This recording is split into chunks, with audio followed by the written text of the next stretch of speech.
U.S. President Joe Biden is set to meet Republican House Speaker Kevin McCarthy on Monday to try to get closer to a deal on the debt ceiling, following what McCarthy described as a productive phone call.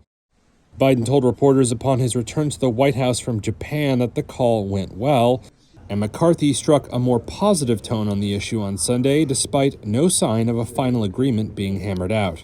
What I'm looking at are where our differences are and how could we solve those. And I felt that part was productive. But look, there's no agreement. We're still apart. The agreement would be, let's get our teams back together so everybody clearly understands what we're talking about, what they're talking about. Talks had stalled as both sides fell back to calling the other side's position extremist.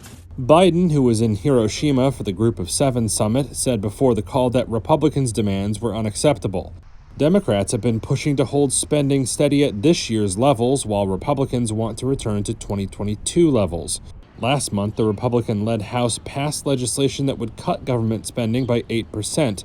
Democrats have said that would mean average cuts of 22% to education and law enforcement, a figure top Republicans haven't disputed.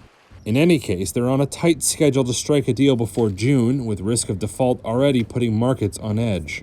Having spoken to Leader Schumer, I was giving him 7 days. He told me he doesn't really probably need that much time.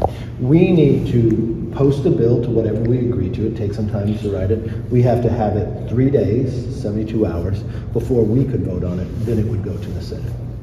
U.S. Treasury Secretary Janet Yellen said June 1st was a hard deadline for raising the $31.4 trillion debt ceiling, lest the country risk triggering a default, sparking chaos in financial markets and spiking interest rates.